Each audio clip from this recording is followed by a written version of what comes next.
It's episode 50 of the Improv London podcast with this week's guest, Bryn Salisbury. I learned to improvise.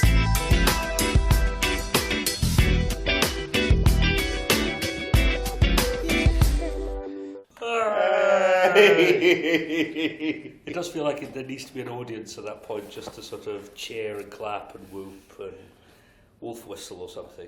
Well, I would wolf whistle, but those are skills I've not developed. No, neither have I. I just can't quite do it. And to be honest, generally, I think wolf whistling is inappropriate. Sure. It's only when you're interviewing somebody on a podcast that it is actually appropriate. Right, exactly. Because you need some sort of fake crowd noise just to sort of fill in the background. Yes. Between kind of ghostly voices and station announcements. Yes, well, we have the ghostly voice of Jules Munns, for we are in the nursery, and very glad to be here. In the blue room. In the blue room, which is very nice. How do you very feel calming. Very calming. It's very calming, yes. How do you feel about UFOs? Do you think they're real? Sure, anything's real nowadays, I think. We're now in the age of Trump, so who the hell knows? Let us spare a thought for all the improv groups who are now going to have to put up with Trump as a suggestion from the audience. It's now one of those things that you're thinking, do I work on a Trump impression or do I not? Do I sort of entertain the prospect of having to pretend to be the groper-in-chief, or is it one of those sorts of things that I'm going to rise above it and just not take the bait and not do that character? I'm going to ensure, especially if I'm asking for a call out, that I use him as an example of the sort of thing you might want to call out. Yeah. Oh, I've just mentioned him. Yeah, so you can't use through that idea. Yeah, it's the same way I think Music Box do the whole thing of mentioning the number of times they've had brothel as a suggestion, just to stop some smart ass from calling out brothel. He doesn't love a musical set in a brothel. Well, I personally, there's nothing I enjoy more. I mean, Oklahoma, it was pretty good, right? Yeah. But imagine what it would be like if it was set brothel, exclusively in a brothel. I think West Side Story. West Side Story. Imagine what that would have been like if it had been Fiddler on the Roof set in a brothel would be amazing. I would watch that. If I were a rich man, I would hire him. No, let's just stop. I'm probably going to cut this. Yeah. I'm not sure this is portraying either of us in a very great light. But it bodes well for the show anyway. Yeah, sure. Yeah. I mean, I'm on quite strong cold medication, so that's my excuse. I don't know what your excuse is. What have you gone for? Mostly a combination day and night nurse. Whoa! Yeah. The day and the night nurse. Yeah. Whoa! Yeah. That's both. I feel like I need 24-hour coverage. So. Yeah. I mean, I've indulged in the night nurse. Sure. I've indulged in the day nurse, but never en menage a trois. Well, that's apparently that's how I roll. Yeah, I better cut that bit out as well. I tell you what, we were talking for like 2 hours and it was like, about 10 minutes of stuff, that's fine. Yeah. Bodes well for come see us in the... I'm not going to cut this out, why am I doing a plug? I'm going to cut this bit out anyway. Don't put the plug in this bit if we're going to cut it out. If you want more of this, come and see us. Oh, I've cut that bit out as well.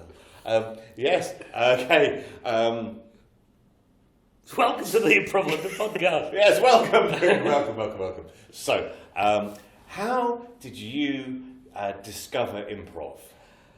Gosh. Can you do it without using the words, whose line is it anyway, and hoopla? Yes. Yes, actually I can. Oh gosh, You can use those words. No, I'm just trying to think where to start the story. So years back, when I first moved to London, I was working as this is going to sound awfully dull, a IT security consultant. Right. So my job was to go around to various places, look at what they were doing for the security and go, Yeah, that's good, that's bad, you need to change this, do that, whatever. Ended up working for a company that were not particularly good. And one of those situations where the boss was useless, the workload quadrupled, and then suddenly being blamed for all sorts of things like this. We built this job of £5,000, and our own internal processes, which we can't change, cost us £5,000. So why is this job £10,000 over budget?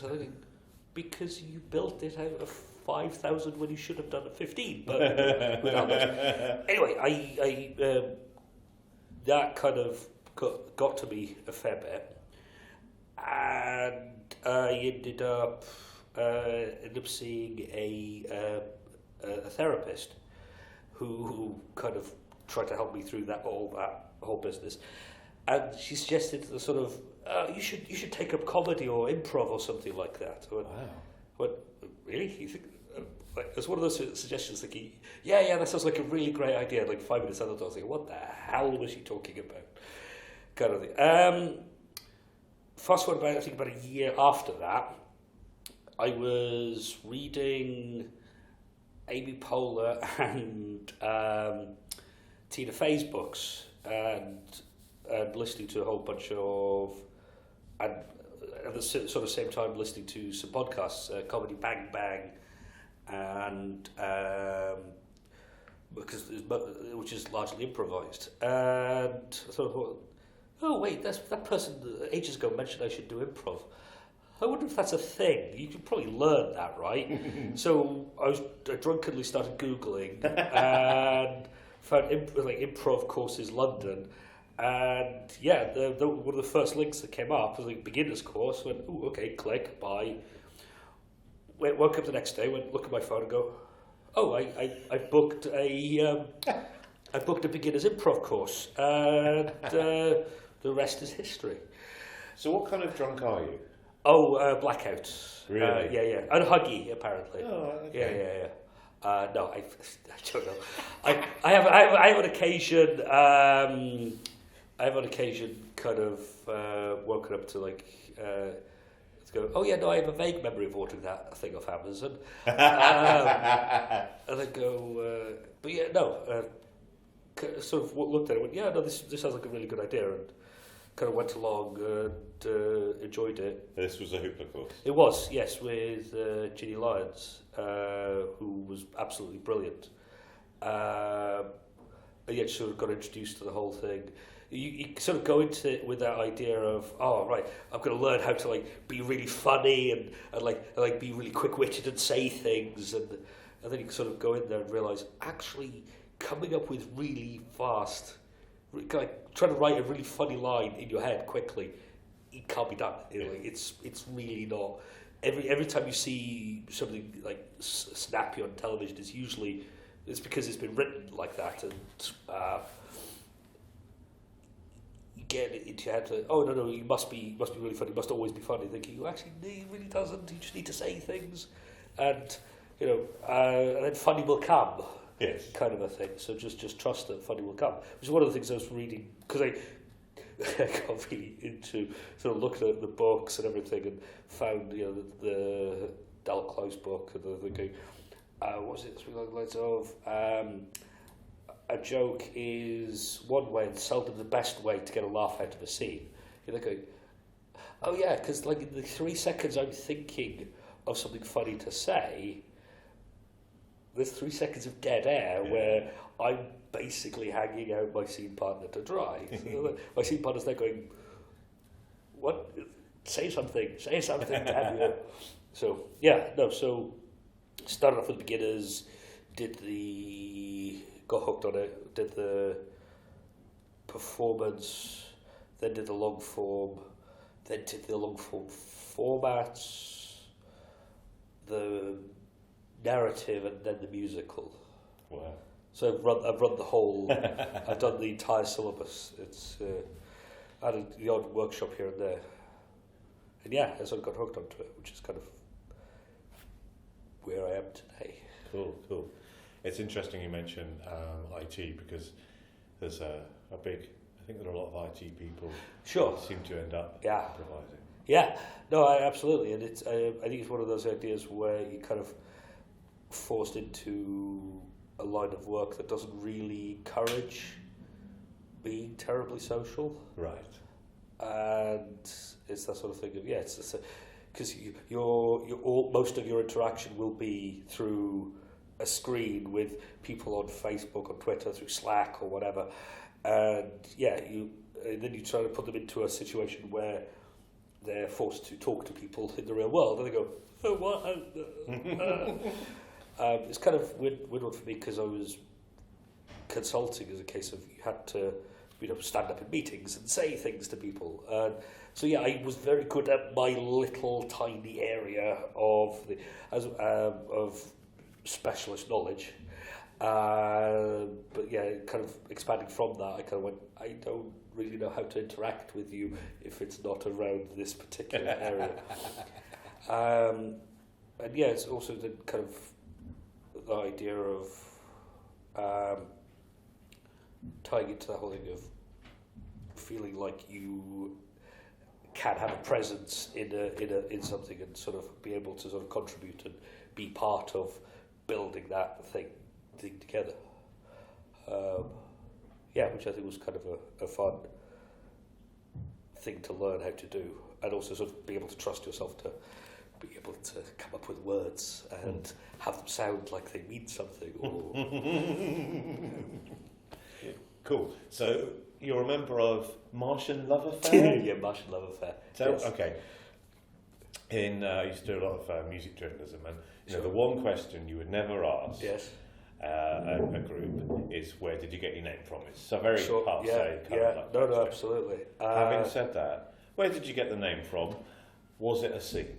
It was actually we were all big students of World War II history, and there is it was a scandal in World War II around a French spy called Martian Love, and we, of course, being big students of history, we thought we need to name our group after something big and historical, and we named it after the Martian Love Affair. That was the name of the scandal. Wow, that was a much more interesting answer. It's complete nonsense. Oh, not again. This happens quite a lot on this podcast.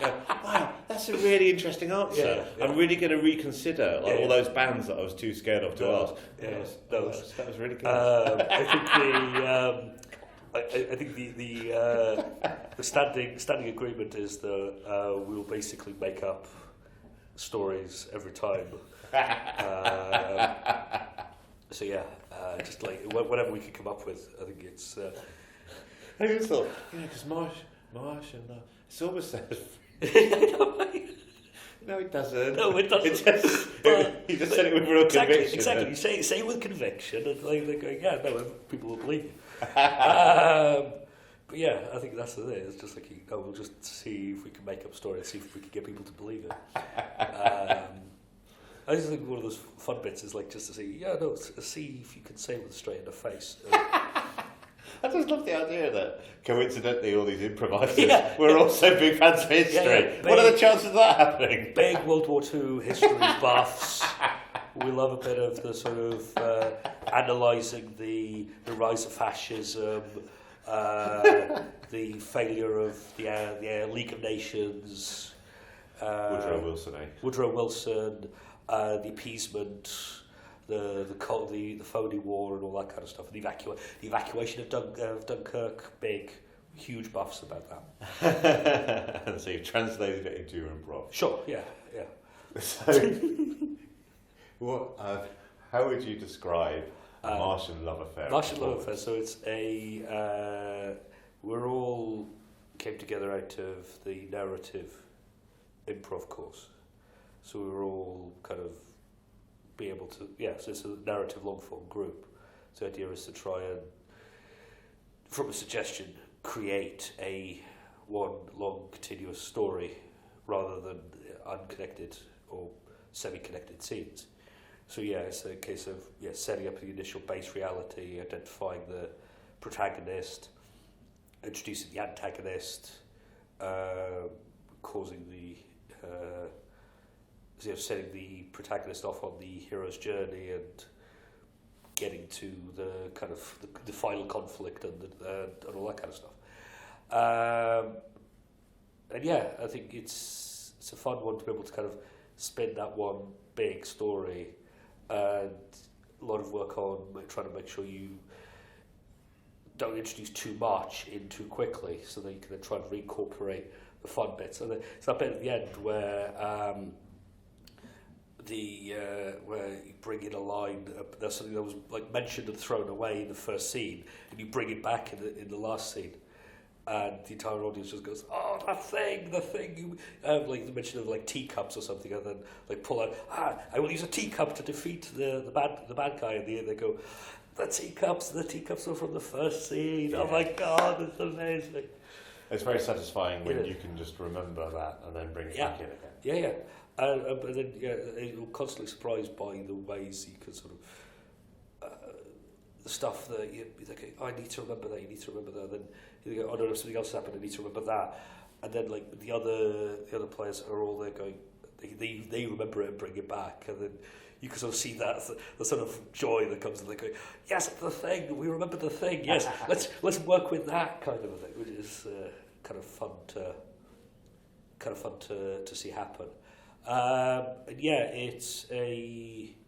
we've been getting some coaching as well, which I think has been kind of fun as well, because I think the problem with, I think it was described to me as going off to Crazy Town, where the idea that you start off your story from a single point and it expands out like a triangle from the bottom. It expands and expands and expands, and at a certain point you've introduced enough elements. Now we need to do is start bringing it back in again, and to come to a satisfying conclusion. But in a lot of cases, ours just keeps expanding and expanding and expanding and expanding and expanding and expanding, and then suddenly we get to 14 minutes and it's a case of, oh yeah, we need to resolve like 15 different subplots. Yeah, okay, let's.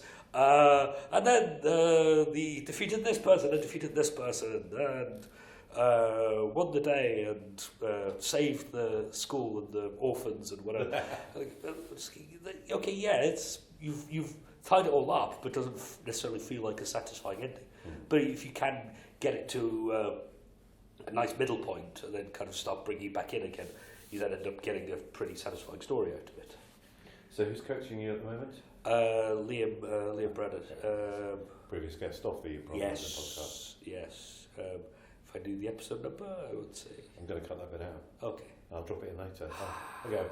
Genius. I've done 49 of these. I can't remember Sure. the order everyone came in. Yeah. I'm going to say 14.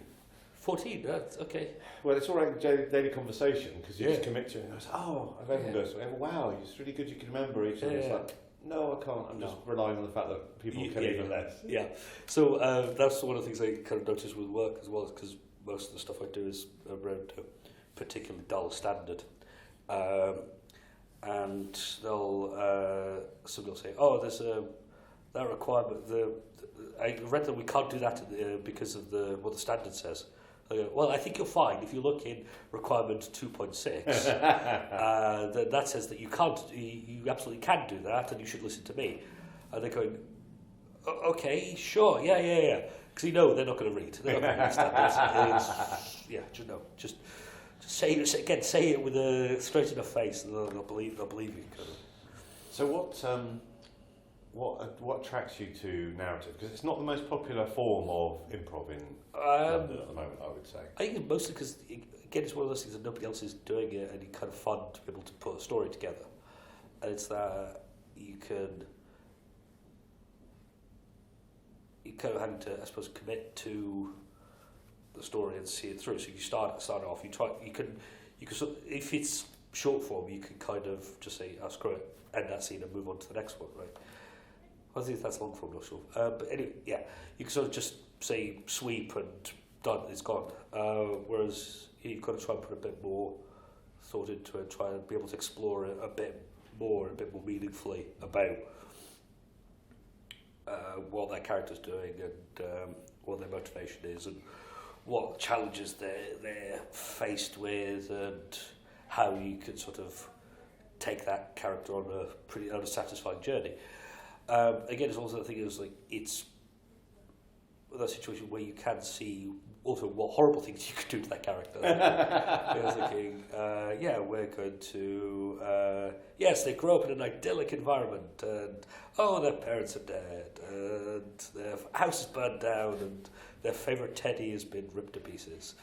And then you can sort of go, right, well, I'm going to rise to this adversity and win the day.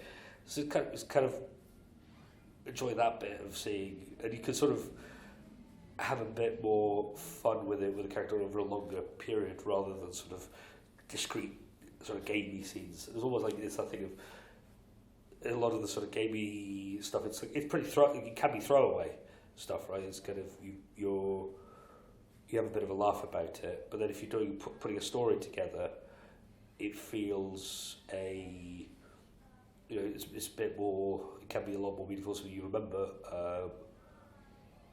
for a bit longer. You see some groups that do shorter, gamier stuff. The stuff you remember of theirs is the ones that tie into a longer arc. So if they bring back the same characters to do, so you see the later point of the story, or you see, you get a flashback and see what led them to that point, and that's a lot more satisfying. Cool. And in Martian Love Affair, what's your signature move? What do you bring to the team? What does everyone go, classic Bryn? Oh, God, I don't know. Crikey. I don't really know if there's a signature Bryn move.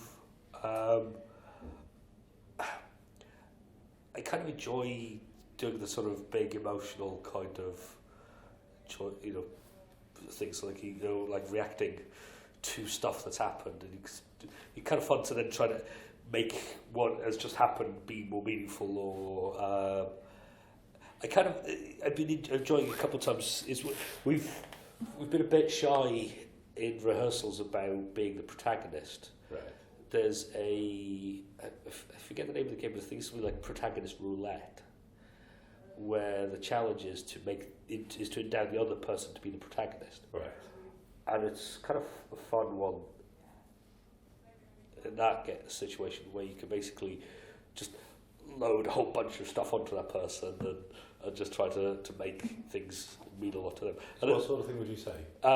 So if you're you have one who's acting, like one of the rehearsals we had, like Rob was acting sort of belligerent teenager kind of thing, and I was the sort of older person, and he was trying to load onto me the saying, I don't care what you say, that kind of thing.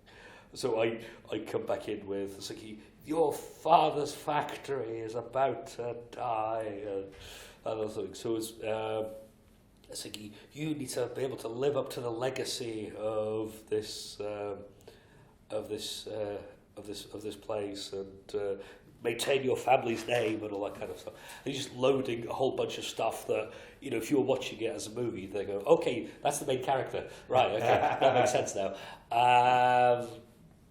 And yeah, a couple of times where I've been on the receiving end of that, and it's kind of fun to step up to it. And in a weird way, you end up doing less work because the other people are the ones introducing stuff, and all you then need to do is react to what they're doing.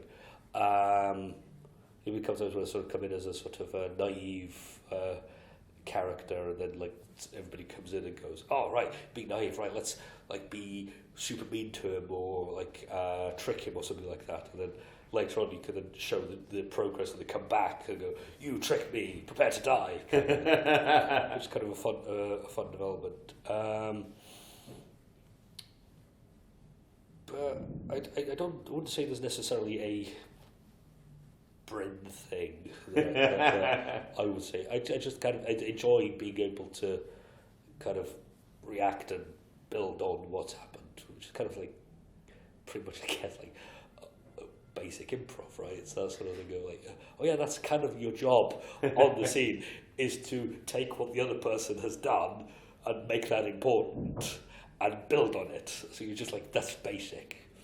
So yeah, I enjoy that part. The fundamentals kind of thing. Cool. And you say that there's a reluctance to take the role of protagonist? Yeah. Because it must be amazing to work in a group where that is the case, because I'm not saying I've always worked with people where you're trying to like, you know... Yeah. I am saying that. Are you saw that situation where we're all super nice? Everybody's like, yeah, we're all super nice to each other, and they're going, no, you do it, thing. No, you, after you. And there's only so much you can do of that before it becomes very boring to watch. And so you kind of forced at a certain point then to say, okay, fine, I'll be the guy. And if you're doing that after 5 minutes on stage, the audience is going, okay, good. I'm glad we finally figured that bit out. We're bored, and you've got 10 minutes left. I think if you could do that, get that agreement a lot quicker, and get it sort of, I suppose, making that choice, right? So no, that's fine. I will do it in this one, kind of a thing.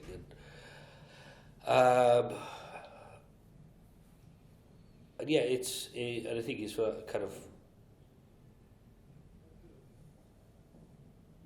You could end up sort of struggling to, because you're trying to make an offer to somebody saying, I'm trying to endow you with being the thing, and they're reacting going, not necessarily reacting emotionally, honestly, for that part. They go, say, oh, you've had a really horrible time, and your parents are dying. They go, yes, I have, absolutely. No, like this isn't happening. I'm endowing you with a thing. React honestly, kind of a thing. And they go, oh no, that's how. And just like, oh, you're making me the protagonist. Oh, that's very kind of you. Thank you. I will be the protagonist. And that's the sort of thing we're trying to push ourselves into doing. And I think I'm bad at doing it at times. It's a case of like, oh no, okay, fine, yes, I recognise what you're doing, and I will take that mantle. I did enjoy. I've only seen Martial Love Affair before once, but I did enjoy it at the launch pad. And I think, is it Keith who did the... Keith, yeah. It's one of those things where I'm still laughing about it now. It's hard. Shall I lay the broad strokes of the story? So the suggestion was for a location was Match Factory, and it was a tale of failed match research and development, arsonists, and hunky Ewan McGregor.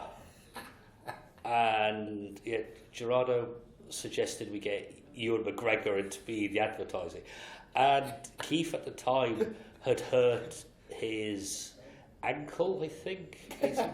So he was on stage, but he wasn't necessarily mobile. Yeah. So he could improvise if he could be part of the story if it didn't involve lots of moving around. So, oh really? I didn't realise because I couldn't tell from watching that he was injured. He got him a seat on the stage, and he basically improvised from there.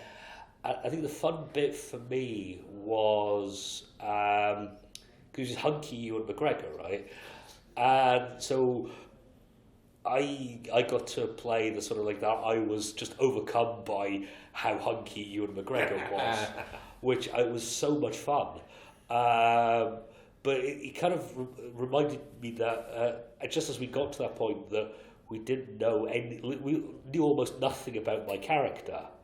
I don't think my character had been named. We had no idea why my character was so enamoured with Ewan McGregor. I mean, beyond obvious hunkiness, obviously. Yeah. But yeah, and kind of like, oh no, it is actually important to do that sort of stuff because it then makes it easier or potentially helps you set up stuff later on. But yeah, it was absolutely brilliant because he just went for it with the accent. I think it was the commitment because I couldn't honestly say that his portrayal of Ewan McGregor necessarily reflected? No. No. I mean, I'm not being unfair. No. I think you'd be the first to admit his Ewan McGregor impression sounds more generic Scotsman. But he just committed to it. He And did, I can he just did. still picture very clearly his Ewan McGregor style face. Yeah, shirtless as well. Well, you know. Shirtless Ewan McGregor, yeah. Yeah, exactly. I mean, he's committed. And I'm really hoping that Ewan McGregor's going to feature in all of the Martian Love Affair performances now. Yeah, he's actually patron of the group. It's That's nice. That's nice. Yeah. I don't want real Ewan McGregor. I just want Ewan yeah, McGregor. It's confusing to have two Ewan McGregors. I'd be like, which one's the real one? I can't tell. They're so similar. Amazing. Yeah, Ewan, if you're listening, obviously that was a joke, and you're more than welcome to appear with Martian Love Affair. Sure, absolutely. Just get in touch. More than happy to have you. More than happy to have you. And also part of the show. No. Although really, it's quite unfair because you've already got a Ewan McGregor in your team. You should perhaps let him perform with a team that don't have a Ewan McGregor. That's true. Maybe you're not so nice after all. Well, fine. All right, Stuart. I admit it. I just want Ewan McGregor all for myself. Okay? or maybe all this being lovely. Maybe that was a lie. Just It's like all Martian Love Affair being a facade. French spy or whatever. I don't feel like I trust anything you say anymore. True. I trusted everything. Yes. Maybe I was wrong. It's to all do that. a lie. Maybe I was wrong. All a lie. You cad. You swine. So, not only are you a part of the Martian Love Affair, you're also part of a new two-prov group. Well, yeah, no, sure. It's funny you should mention that. Working with this really, really lovely bloke. See, you lie. I know you lie now. I used to believe you, but now I'm not so sure. He's a complete and utter dick. I hate him. He does hold the stage, I will give you that. Oh, like just... You know that sort of person who didn't want a Martian Love Affair? Sure, yeah. That was me. Yeah. I mean, not me. No, the Obviously person not me. we're talking about. The person we're talking about. Yeah. Oh, it is Yeah, me. I'm in Doctor Two-Prov as well. Yeah! Yay! Do-dee-doo, do-dee-doo, do-dee-doo.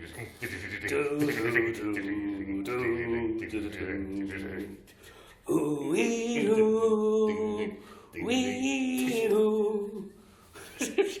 Yes. Yes. So tell me about that group. Oh yeah, we've been doing so many shows. It's amazing. We opened to rave reviews. It was tremendous.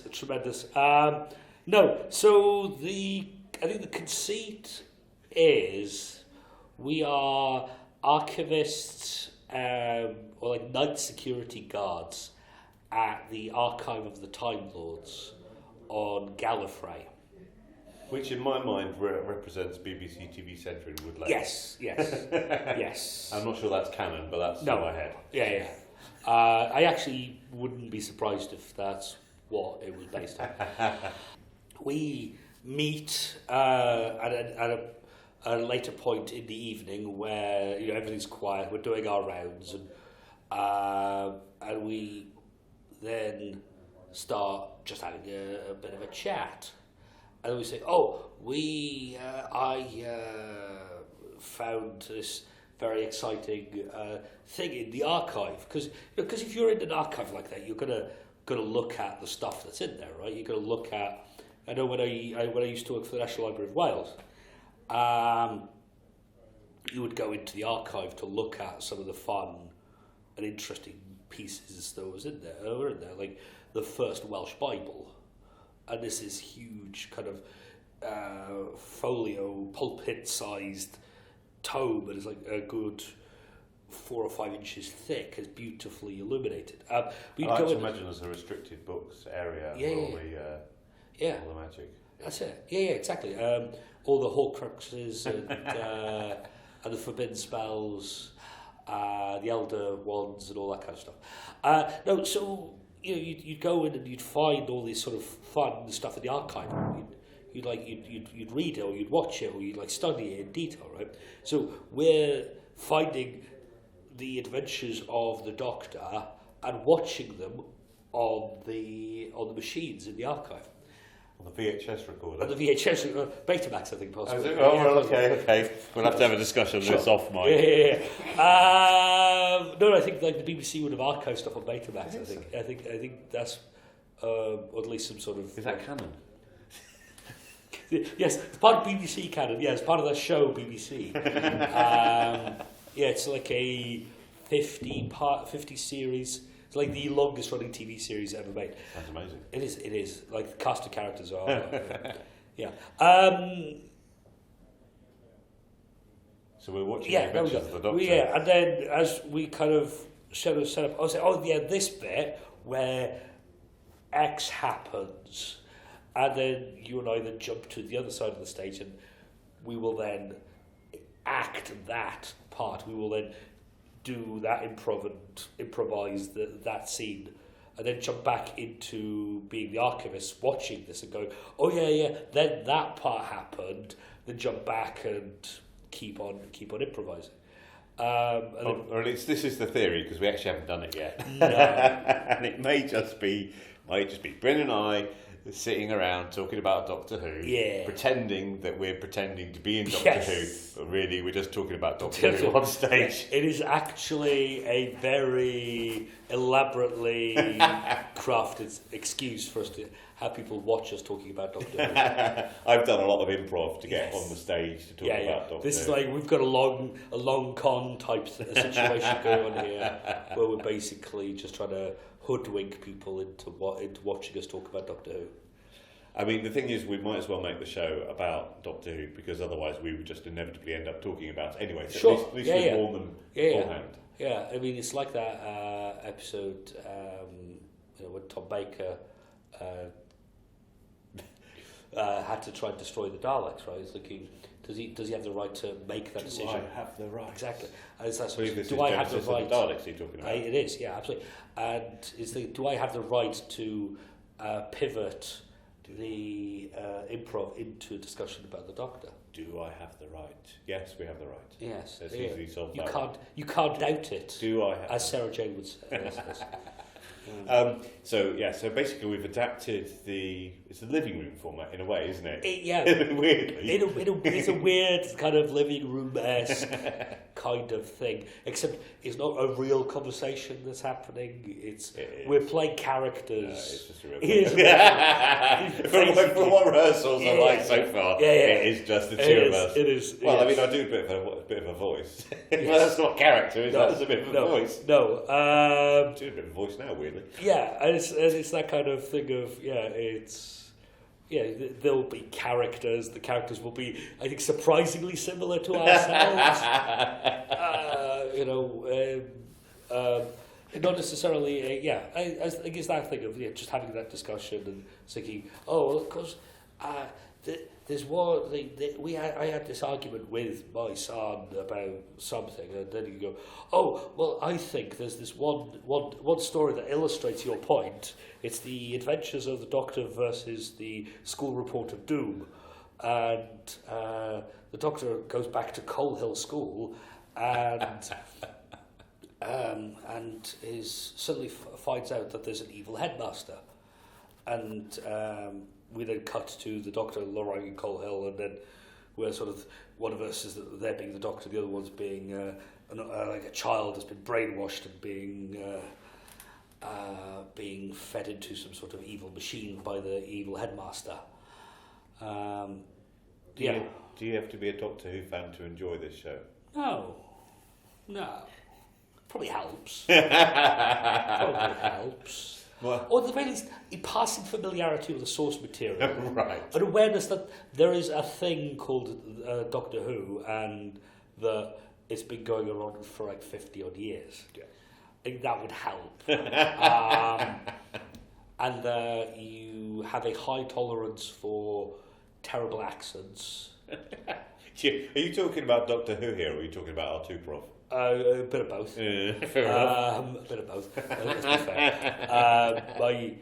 I think I could do one accent, and I think I've got like the physicality of Matt Smith down. Oh, brilliant. I think I could do that because I could do the sort of wavy arms We're both doing the wavy arm Well, thing we're literally now, doing which the is wavy really arms. good on an audio. Really good audio. Come see us Like, before if you want to see us do the wavy arm thing. It's the best audio, like the best podcast thing ever. But he only does that. There's the one episode. It's the one episode, one but it's one of those things that it became a GIF, Oh, right. and So you've learnt your portrayal of the Doctors by watching GIFs Yes, rather than yes. actual TV series. that's how I actually watch all of my television. Is actually through GIFs. You just get the good bits there. Sure, yeah, you yeah, get exactly. to watch it again and again and again. Exactly, Yeah, exactly. Got them all on my phone. It's amazing. What a world we live in today. Technology, right? There's also a third group, if you are interested. Yes. Called the Pothole People. Right, I've not heard about the pothole people. We are very new, very new. Is this made up? No, this is actually really, genuinely. And I'm in another actually- group called the pothole people. Yeah. Who's in that group? Well, it's It's me, obviously. And there are a couple of us in there. I think the idea is, I think the format we're experimenting with is that multiple journeys converging on a destination. all right. And it can be people travelling in whatever form of transport is suggested. So, some people will be on a plane, some people will be on a bus, some will be in a car, some will be in an Uber, all sorts, right? It's like converging on this one location. We haven't quite decided if we know what the location is, or we discover that as things go on. And it's then that interaction between the people in as they're having that journey, right? So it's that interaction between a couple driving home for Christmas, like interaction between two people on a plane they're travelling to something, and just kind of switching backwards and forwards between all of these journeys. Oh, right, that's interesting. To see what we can do, what we can learn about the characters. Is like a fun, any kind of fun games we can throw in, all that sort of stuff. And that I think is one of the ones that we kind of like to do as well. It's shorter, sort of scenesy based stuff rather than necessarily games or anything like that. But it can be the sort of, you can weave that little narrative thread through it to connect all these scenes up. So you could have the start of a journey, like an entire family heading on a day out or something. That then links up with the same character on the train. Is the person, was the first part of the journey a memory? Was the train a memory? We'll discover that as it goes. So it's messing about with that and see if we can come up with something interesting out of that. Cool, so just rehearsals at the moment with shows to come? Yeah. Cool, excellent. Right, we're nearly out of time. Oh. So I have one last question to ask. Oh, God, no. What question do you think I'm going to ask? Oh, what is it? Is this your standard kind of ending question, It's a right? standing ending question. It's the big What- finish. It's the big finish question. It's yeah. the big finish That's question. for all the Doctor Who fans out there. Big finish. It's the what would you like to see more in Improv in London? Is that the question? That's the one, yeah. What would you like to see in the future for either you personally or Improv in London that isn't its own dedicated improv theatre? Because we get that quite a lot. Yeah, I mean, that would be lovely. that was actually what I was about to say. Yeah. I don't know. Why do you love Doctor Who? Why do I love Doctor Who?